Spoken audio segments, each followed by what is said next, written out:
Assalamualaikum warahmatullahi wabarakatuh. Waalaikumsalam warahmatullahi wabarakatuh. Hari ini apa kabarnya?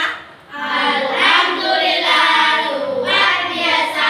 Pagi yang cerah. Allahu Akbar. Alhamdulillah. Sehat semua, nggih? Oke. Pada saat ini sebelum kita mulai pelajaran terlebih dahulu berdoa. Silakan kelas 5 dipimpin doanya. Berdoa mulai. A'udzu billahi minasy syaithanir rajim. Bismillahirrahmanirrahim. Raditu billahi rabban wa bil islami dinan wa bi Muhammadin nabiyyan wa rasulan. Rabbi zidni ilma warzuqni fahma. Amin ya rabbal alamin. Ya, terima kasih, guys. Sebelum kita melakukan sesuatu atau kegiatan, terlebih dahulu kita berdoa. Agar apa? Apa yang akan kita dapatkan bermanfaat. Oke, sebelum Bu Guru ke pelajaran, hari ini Bu Guru mau kehadiran kelas 5. Hadir semua? Hadir. Alhamdulillah. Kelas 4? Hadir. Oke, pasti kalian bertanya-tanya ya, kenapa digabung Bu? Ya, sekarang Bu Guru mengajak 2 kelas, tapi digabung menjadi 1, tapi dengan mata pelajaran yang berbeda. Kalau kelas 5 pelajaran IPA, kalau kelas 4 pelajaran bahasa Indonesia. Ya, oke, sebelum memasuki pelajaran, Bu Guru mau bertanya dulu. Makhluk hidup itu terdiri apa saja ya? Ada berapa makhluk hidup? Yang disebut makhluk hidup ada berapa?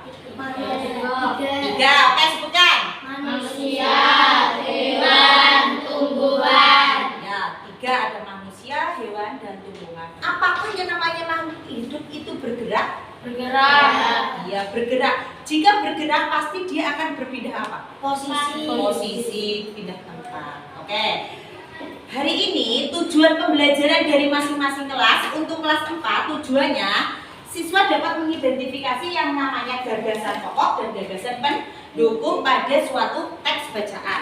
Dan untuk kelas 5 pelajaran IPA tujuannya yaitu siswa dapat menjelaskan macam-macam gerak dan fungsi pada manusia dan hewan. Sudah siap?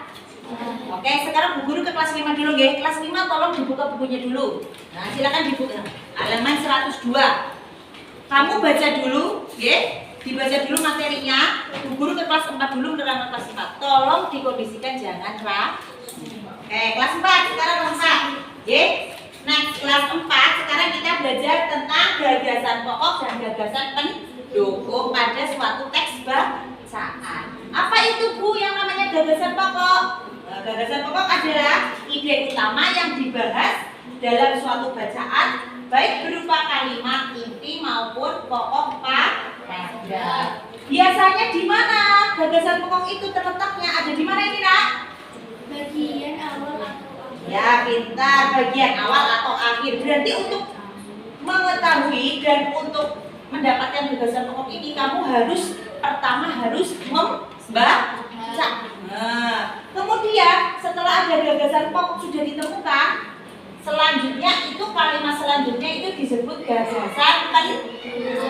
Gagasan pendukung yaitu uraian atau tambahan informasi untuk gagasan pokok. Biasanya fungsinya apa? Untuk menjelaskan gagasan pokok ini. Gagasan pokok itu merupakan otaknya bacaan. Yo, intinya apa? Nah, setelah itu kalimat seterusnya itu merupakan gagasan pendukung. Paham? Oke, sekarang Bu Guru membagi kalian menjadi 3 kelompok, satu bangku, nggih. Nah, untuk mengerjakan LKPD kelompok, silakan dikerjakan. Soalnya ada di halaman, ayo dibuka soalnya di buku LKS halaman 25. Ya, silakan dikerjakan. Di sini kamu hanya menuliskan gagasan pokoknya apa, kemudian gagasan pendukungnya ditulis juga. Oke? Adit sama siapa? Nah. Oke? Oke? Tolong selagi kamu mengerjakan, jangan sampai Bu Guru mau ke kelas 5. Oke, kelas 5 sudah selesai membacanya? Sudah. Ya. Kelas 5, untuk kelas 5 sekarang kita belajar tentang apa yang tadi kamu baca? Alat bergerak pada manusia dan hewan. Makhluk hidup tadi sudah bergerak. Nah, di sini alat gerak manusia itu terdiri dari dua, nggih. Ada alat gerak aktif dan alat gerak pasif. Bu, alat gerak aktif itu apa? Yaitu pasti semua manusia punya otot. Loh, kenapa Bu otot itu disebut alat gerak aktif? Karena apa? Alat gerak aktif karena dapat bergerak, makanya aktif nak. Nah, sedangkan alat gerak pasif itu tulang yang keras ya. Nah, kenapa disebut alat gerak pasif? Karena tanpa gerak otot, tulang tidak akan dapat melakukan gerakan. Perhatikan ya.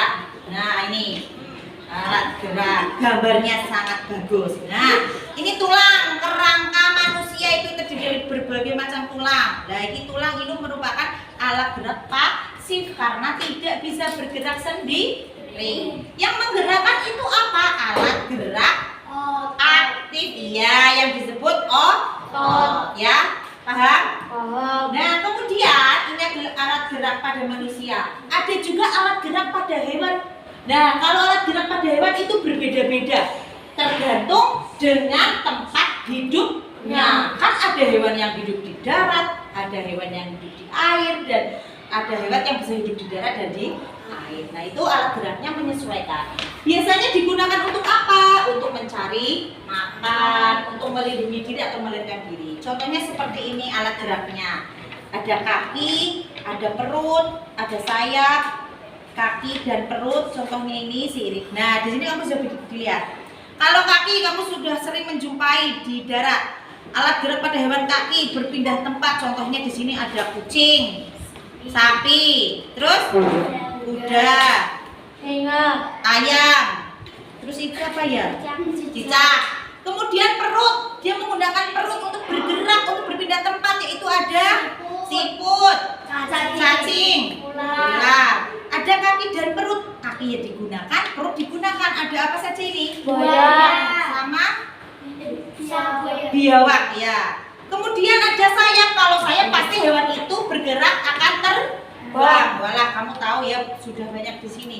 Ini sirip. Sirip biasanya digunakan untuk hewan-hewan yang berada di air. Sampai sini paham? Oke, sekarang Bu Guru bagi kelompok juga menjadi 3, 2, 2. Diisi di sini.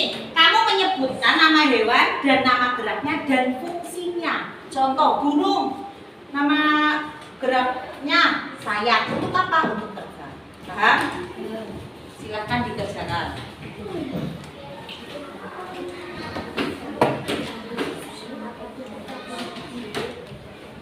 Sudah? Sudah ya? Oke, silakan. Sekarang kelas 4 dulu sebelum kita presentasi hasil diskusinya. Kita briefing dulu. Tepuk semangat.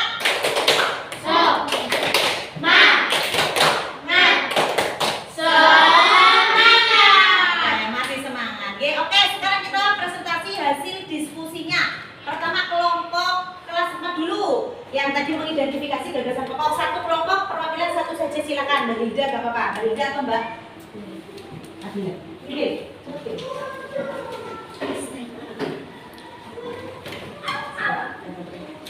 Langsung Gagasan pokok salah satu ciri dari makhluk hidup adalah bergerak. Gagasan pendukung gerak dapat diartikan berpindah tempat atau berubah sebagai seluruh. Oke, terima kasih. Jawaban kelompok lain ada yang sama? Ya, oke, terima kasih. Tepuk tangan untuk kelompok Mbak Nabila.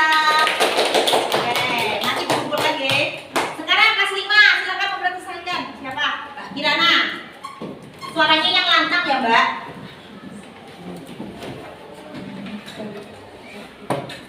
LKPD nama ikan, sirip, dan ekor. Sirip untuk berenang, kata kaki untuk melompat, burung sayap untuk terbang, ular perut untuk bergerak, kambing lalu kaki untuk berjalan. Nah, terima kasih. Tepuk tangan untuk kelas 5 juga. Oke. Hari ini sudah paham semua kelas 4 dan kelas 5? Sudah. Oke, terima kasih. melakukan kesimpulan. Tadi kesimpulan untuk kelas 5 dulu. Gagasan pendukung tadi dan gagasan pokok adalah apa? Gagasan pendukung adalah silakan apa? Ide utama ya dalam suatu bacaan baik berupa kalimat maupun pokok paragraf. Biasanya terletak di mana? Bagian awal-awal paragraf. Sedangkan gagasan pendukung yaitu apa? Tambahan informasi untuk gagasan pokok biasanya berfungsi untuk menjelaskan gagasan pokok. Oke, kelas 5 pelajarannya tadi kita belajar tentang alat gerak. Gerak adalah apa tadi? Berubah posisi. Alat gerak pada manusia terbagi menjadi dua, yaitu apa dan apa? Aktif dan alat gerak pasif. Kalau aktif yaitu kalau gerak pasif yaitu kemudian alat gerak pada hewan itu berbeda-beda. Tergantung apa nak? Tempat hidupnya dan fungsinya untuk mencari makan dan berlindung. Paham? Oke, silakan diskusi yang apa lembar diskusinya dikumpulkan. Ya. Sini. Ayo kelas 5. Terima kasih.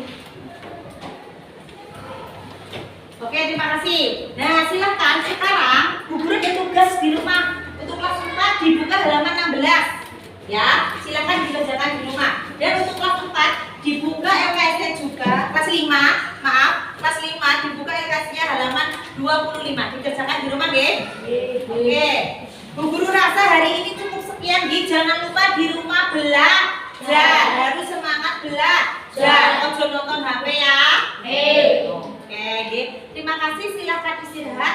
Kita Bu Guru tutup dengan bacaan alhamdulillah. Alhamdulillahirabbil alamin.